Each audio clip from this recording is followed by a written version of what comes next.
The Toronto Raptors are one of the NBA's biggest storylines as we approach the 2023 trade deadline. Today we're going to talk about why the Toronto Raptors matter so much in our first trade deadline preview. Since this is the first one, I'm going to give a little bit of an introduction. My name is Tori, I'm a Blazers fan. I have my own Blazers channel, Blazers Uprise, where I cover that team, but they've been extremely mediocre this year and I want to do something a little bit different on top of it. So I'm going to start doing NBA content, including trade deadline previews for a lot of the key teams as we approach the NBA trade deadline. I wanted to do all 30, that's going to be a little bit tough, but I will do the teams that truly matter. I'm a self-proclaimed CBA nerd. I've studied the CBA, I know trade rules, and in this trade deadline preview series, my goal will be to give a little bit more insight as to team situations as they approach the February 9th deadline. The goal of these videos will be to lay the groundwork, and to do so, in some of them, I will have interviews with somebody covering each team. For today's video, we had Samson Folk join us, beat reporter from Raptors Republic. You can find his information down in the description box below. He gave a lot of great insight on the team. Before we start off, let's look at the shape of the Toronto Raptors as we start right now. The Raptors are currently 21-27, 11th place in the East, and that is a disappointment for them. They've been better on offense than on defense. For whatever reason, their length and versatility at the forward spots has not translated too much defensively. Part of those struggles is a weak bench, and in a league that emphasizes three-point shooting, Toronto's one of the worst shooting teams out there. Despite their bad record, they still have a ton of talent, which is why they're such an intriguing team. They do have an approximate $5 million trade exception that expires at the deadline. A trade exception can be used to absorb salary up to that trade exception amount, but I think it'll go unused as the Raptors are approximately $4.5 million under the luxury tax, and I think they'll stay below that. It also looks like the Raptors may be in the market for a center. We'll talk about that in a little bit. Here's the payroll for the Toronto Raptors. A key storyline surrounding the Raptors is that both Fred VanVleet and Gary Trent Jr. have player options next season, meaning they can opt out of those and become free agents this upcoming offseason. It's extremely likely that Gary Trent Jr. is going to opt out. It's more up in the air on Fred VanVleet. But given these guys' contractual statuses, they're two key players that you could see dealt on trade deadline day. In a market flush with buyers in an NBA that has a ton of parity right now, VanVleet and Trent could go for a massive haul. It'll be interesting to see if their price is lowered with them being able to be free agents this offseason. Meanwhile, you got Pascal Siakam and OG Anunoby, two forwards that contending teams would love to have. Siakam is having a phenomenal season starting at the center spot, and Anunoby is one of the best 3-and-D players in the league. There have been a lot of rumors around OG Anunoby, but supposedly Toronto Raptor GM Masai Ujiri is asking for a massive haul. However, the Raptors don't have to sell. They could always try and improve the team and make a late season run. They do have a lot of contracts that they could throw together in order to match salary. Those contracts would likely be Boucher, Thaddeus Young, Kem Birch, Otto Porter Jr., who's out for the season. Those four guys add up to $28 million in outgoing salary. The Raptors also have some younger players that they could part with. Delano Banton is intriguing as a big point guard, and I think Christian Koloko has a lot of long-term upside as a cheap young big man. Now let's take a look at the Raptors' draft picks, which are very straightforward. They don't own a pick from another team. They only have their own, and the only one that they've traded in the future is a 2024 second-round pick. So the Raptors could put their own draft picks in play if they're buying, or they could elect to try and add to their future first-round pick stash. Now that I've laid the groundwork for this, let's talk with Samson Folk. Alright, what's going on? I'm with Samson Folk. He's a beat reporter for Raptors Republic. He does film breakdowns at Yahoo Sports. You can find him on Twitter at Sam Folk. That's SAMFOLKK. There will be a link to his Twitter down in the description box below. Samson, how's it going, man? It's going good. Just kind of kicking around. Was getting ready to talk Raptors with you and just kind of the trade deadline as a whole thing. So, yeah, just ready for that. Feeling good. Your Raptors seem to be the team to watch at the NBA trade deadline. Many movable pieces or so it seems, but there's always been rumblings about guys that don't end up getting moved. OG Anunoby in the past, but it feels like this year's a little different. This season hasn't quite gone as planned for the Raptors. What would you say has gone right? What would you say has gone wrong? And what's your synopsis on this season for Toronto so far? So the first thing I'll say that went right might bring a little bit of, I don't know, sadness to a Blazers listening base. But Gary Trent Jr., despite not being, I guess, the most athletic guard in the NBA, which is typically a necessary thing to score as a guard in the NBA to create offense, has continued to add a lot of counters, is really clever about how he attacks off of closeouts, and has buoyed his hot and cold pull-up shooting with just way better movement as an off-ball guy and more attention to detail and how to get downhill a little bit more often, footwork and stuff like that, touch shots. He's improved a bunch. The defense is still so-so. Pascal Siakam is tremendous, and mostly everything, and Scotty Barnes is still interesting and going to be a star someday and all that kind of stuff, but mostly everything else on the Raptors this season has been injuries, regression, players getting worse, all that kind of stuff. The defense has been bottom 10, I believe, since the start of December. So it's close to 20, 22 games since then. And it's been bad for a long time. Their offense hasn't had an impressive stretch at all this season. And when you don't play good offense and you don't play good defense, you don't win a lot of games. And so that's kind of where they're stuck right now. It's a tough spot. Yeah, absolutely. So with all that being said, the trade deadline's coming up. If you had to pick a direction for the Raptors to go, what would be your preference? Should they try and add pieces and try and make a run the second half of the season? Should they kind of hold steady with what they got? Or do you think they should start a rebuild and try and go young, maybe build around Scotty Barnes?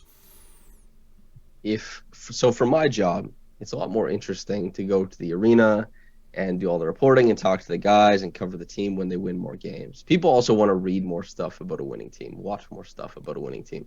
So from that point of view, I'm like, damn, it would be cool if they could get Jakob Poeltl in-house or something like that, because they've ignored the center position for some time now, or maybe even, a combo guard who can score, provide some creation, sure. But when I kind of zoom out, do the macro thing, you look at the league at large, you look at what the Raptors are currently dealing with, the restrictions they have as far as how they can move in the free agency market. The best way for them to add talent is via trade and the draft. And what I think they might have to do is attempt to add talent that is cheaper, talent with upside, and talent that may be accompanied by a draft pick, while also trading a couple guys who are either making a decent chunk of money or slotted to make a decent chunk of money. And for most people, this looks like a shakeup in the backcourt. In some cases, both players, Fred VanVleet and Gary Trent Jr., going out the door. And for some people, it's OG Anunoby. For some people, it's Pascal Siakam.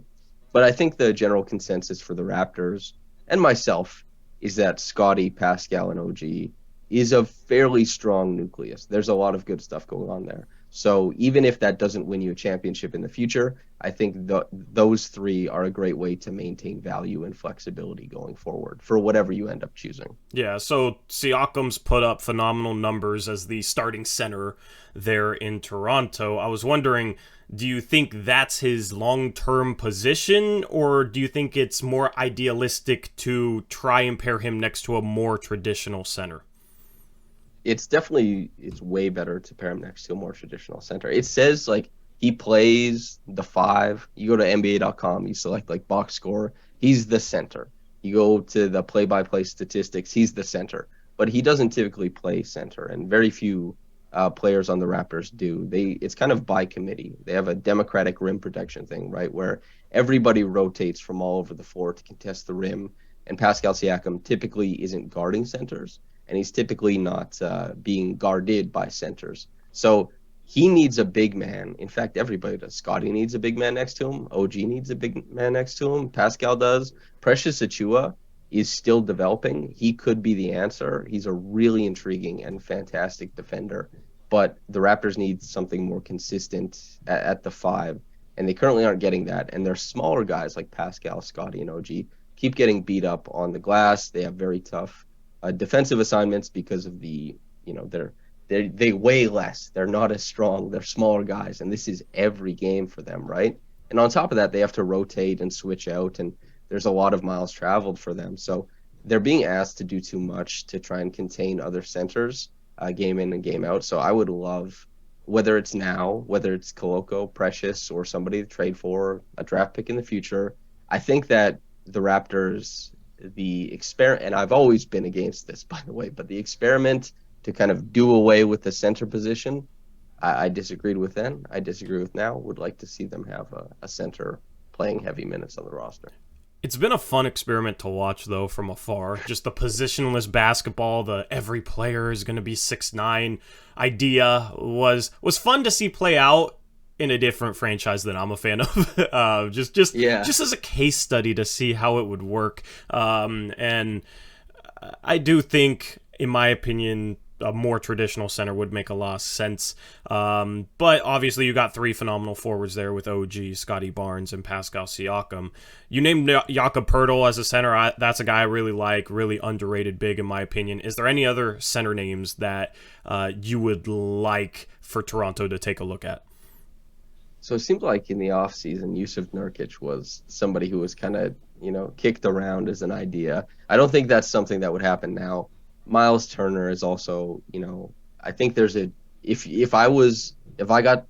doable trade that seems like it's out there, that you completely sell the future of the team, or at least the short-term future of the team, because you want to try and salvage a playoff team this year.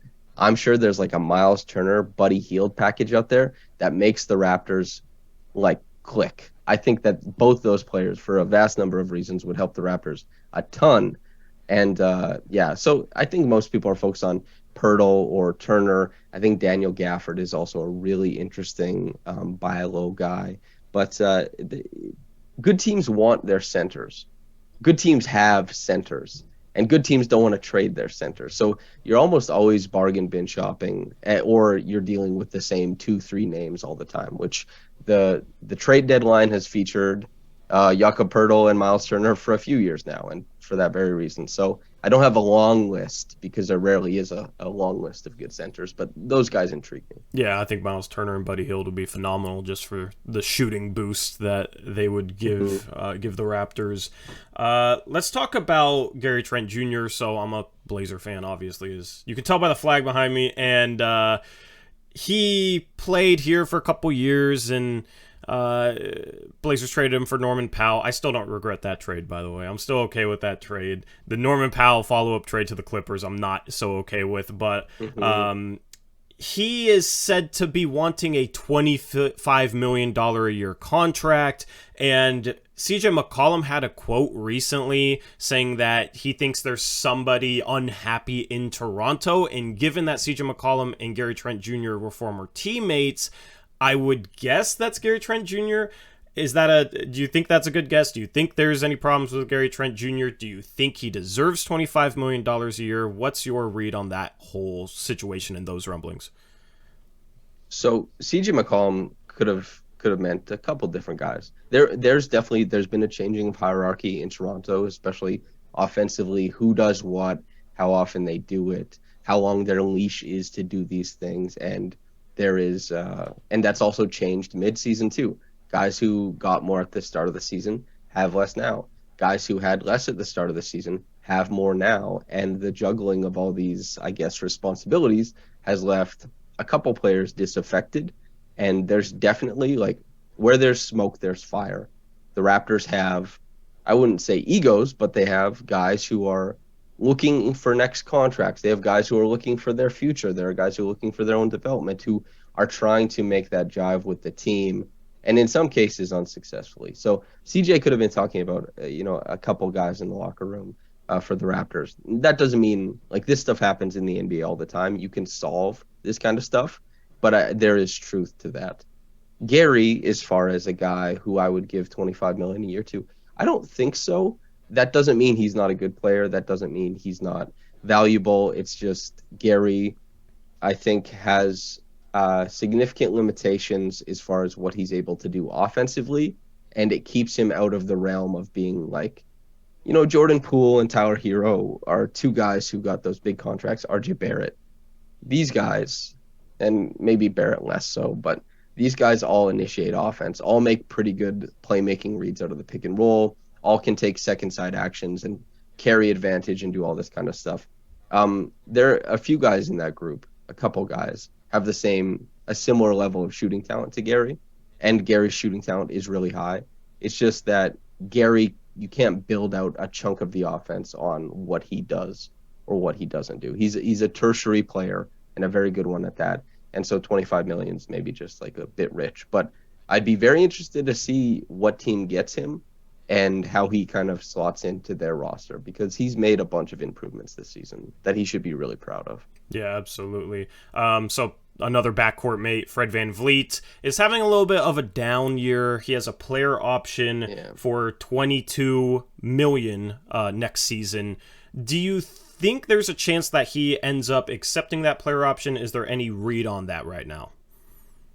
There's a chance that he ends up accepting that player option. We had a presser, I don't know, like a week and a half ago, where the news had just been reported that he turned down the extension, right? And so he came out, he wanted to clear the air, and part of him clearing the air was just him waxing poetic about how extensions work in the NBA. Yeah, they kind of relitigated for the press room what happened with that, his side of the story anyway. And then he reminded everybody that he has a player option. He's on the books for next year. And so I'm not exactly sure what happens with Fred, whether he's a Raptor next season or not, whether he takes his player option next season or not, whether it's with the Raptors. But I certainly think that it's a possibility because, as we know, tampering is alive and well in the NBA, and guys are constantly feeling out what kind of contract they may or may not ascertain. And Fred is doing so now, even in the way he talks to us as media, in the way that he did the JJ Redick interview, all that kind of stuff. The way he talks about his own game, he is managing perception and expectation, which I don't blame him for. This is a guy who knows there are millions of dollars up in the air, depending on how he plays, depending on how he comports himself. And he's if he thinks he can have a better chance at getting a bag next season after taking a player option for 22, maybe he does so. I think it's a possibility.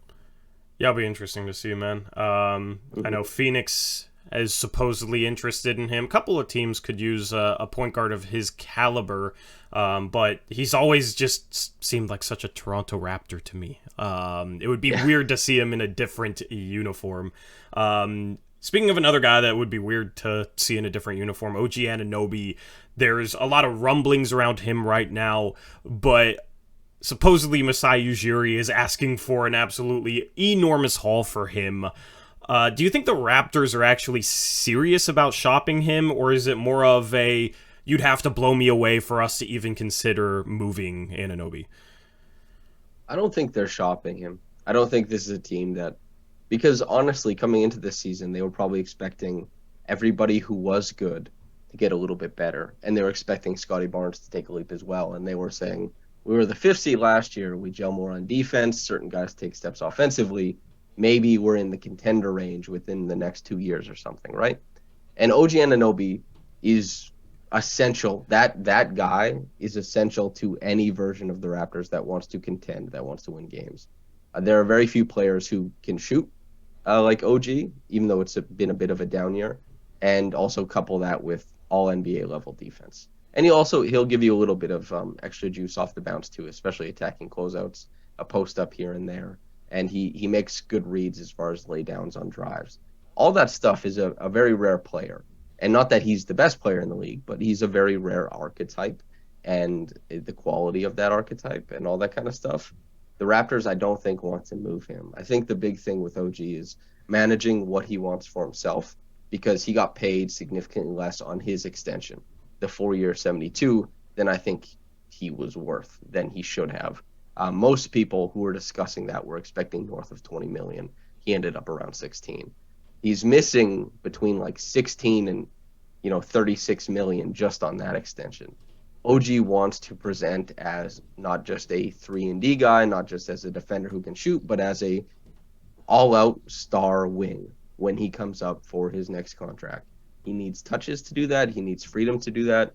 And the Raptors are currently trying to mix all the different egos, all the different wants of the Raptors, and there are many different guys who want to improve and get contracts. And OG's been left out a little bit recently. That's the biggest deal with OG. The Raptors definitely don't want to trade him because he's such a good player.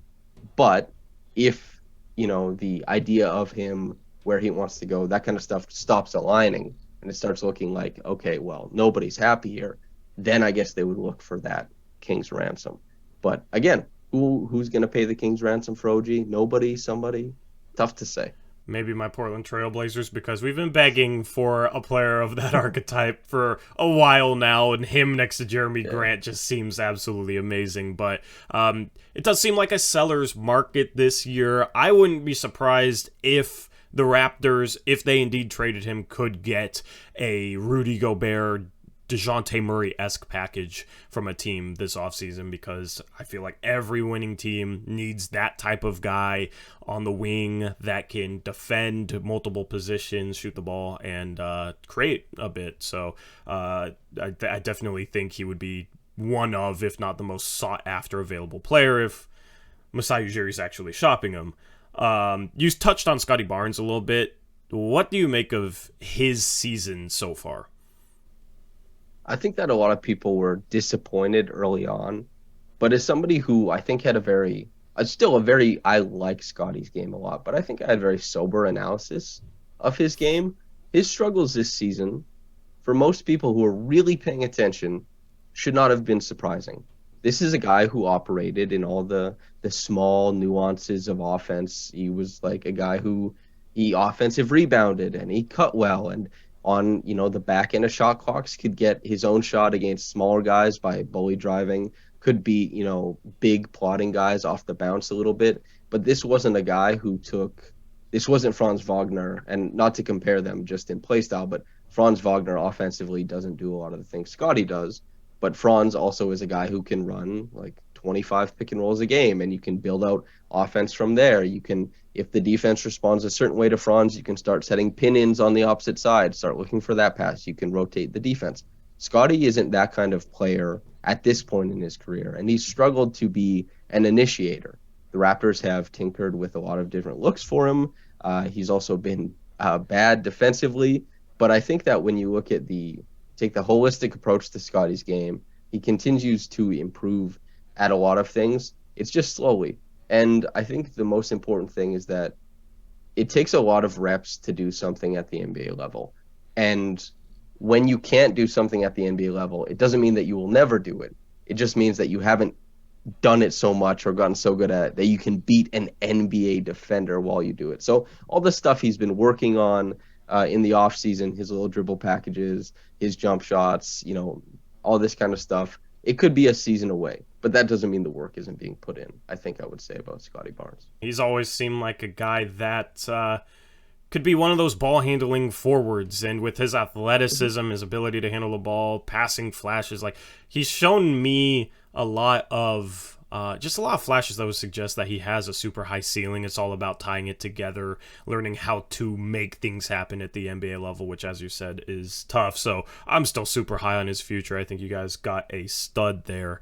And then final question I got for you is the Raptors bench has been a bit of a struggle this year, to say the least. What's the biggest need for the second unit, and are there any names you'd be interested in order to build up that unit? I guess it would be shooting and any form of creation, because Malachi Flynn has shot the three ball pretty well, actually, but he's done so mostly as a catch and shoot guy where he's not creating the look. He's a trailer in transition. He's in the corner. He's in these transitional lineups with Pascal Siakam or Fred VanVleet, for example. There's not much creation going on there. And he's a pick and roll guard, so you wouldn't really want to look for pick and roll guards as well, because as we know, the Raptors aren't going to utilize a pick and roll guard that isn't Fred VanVleet. And I guess I would look for a guy like Jalen Noel from the Timberwolves, maybe. I know Malik Monk isn't gettable, but I've wanted him on the Raptors forever. I would look for a combo guard, I guess, for the bench. But the truth of the matter is that the bench, its strength coming into the season had to be offensive rebounding, had to be their defense, not allowing drives to the rim and forcing a bunch of turnovers because they play big off the bench. Precious Achiuwa and Chris Boucher and Thaddeus Young and what was supposed to be Otto Porter Jr., for example, who played 7 games, and who knows what happens with that. Yeah, that sucks. They wanted to play big. They wanted to make it so that when they rotate over, you're seeing a lot of length in the lane. You're stopping your drive there. They have the length to rotate out, and they're usually tagging, one of Fred or Pascal along with that group to buoy some of the shot creation. But the defense hasn't been good, and they have not been able to stop, so they don't get as many minutes. And then the starters play more, and then it's just the whole thing. It's been a mess. The Raptors' struggles do not start and end with the bench, but they are seen there for sure. Yeah. Yeah, awesome, man. Well, thank you for coming on. Feel free to plug whatever you want to plug. If anybody's interested in the Raptors, thanks for tuning in. I hope that you found me via this podcast, and just follow me on Twitter, and you'll have, I guess, access to all the things that I promote and produce and write and all that kind of stuff. And thank you, Tori, for having me on, man. Yeah, thanks for coming on. And yeah, that Twitter link is in the top of the description box below. So go check out Samson. Thanks, Samson. Have a good day, man. You too, brother.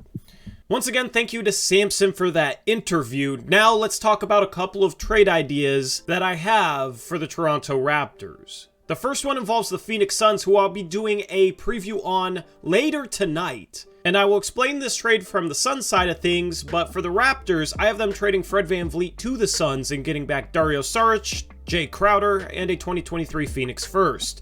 That Phoenix first could be a quality first round pick. The protections on that would probably need to be top 10 or maybe even lower, because I don't think the Raptors do this trade unless they have a feeling that this pick could be late in the lottery. Jay Crowder is a piece that the Raptors could flip, maybe even get a first round pick for. However, I think it's more likely that they get seconds in a young player. And this might seem a little bit low for Toronto. They might be able to get 2 future first round picks for Fred VanVleet on top of a player that they could flip like a Jay Crowder. However, that's where Fred VanVleet, being a free agent this offseason, could come into play and lower his value. It'll be interesting to see how much that matters. And then in the second and final trade idea, I have a 3-team trade involving the Toronto Raptors, San Antonio Spurs, and New York Knicks. I have the Raptors trading Gary Trent Jr. to the Knicks, and they get back Jakob Poeltl and Isaiah Hartenstein in this deal. That's 2 legitimate centers. Poeltl would be the starter, returning to Toronto, and Hartenstein would be one of the better backup bigs in the league. And I think Hartenstein would thrive under Nick Nurse. I don't think Tom Thibodeau and the Knicks have been a good fit for him.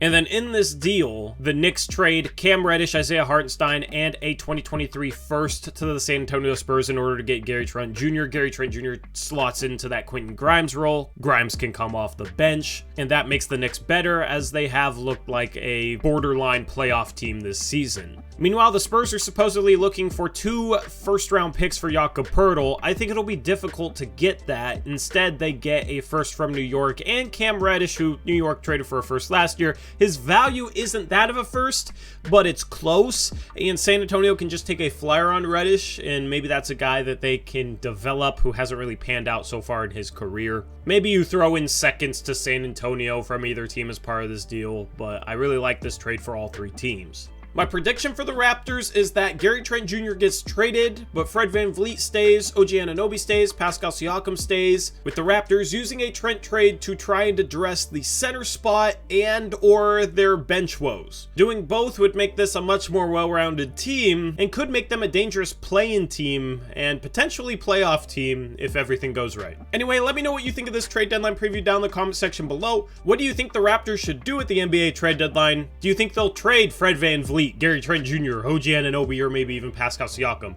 Leave a comment down below. Also, leave a like on this video. It really helps out the channel as I try and grow this thing from the ground up. And make sure you subscribe so you don't miss future trade deadline previews, and we'll have a trade deadline stream over on my Blazers channel, so stay tuned for that. With that being said, that's a wrap. I'll catch you next time. Until then, peace.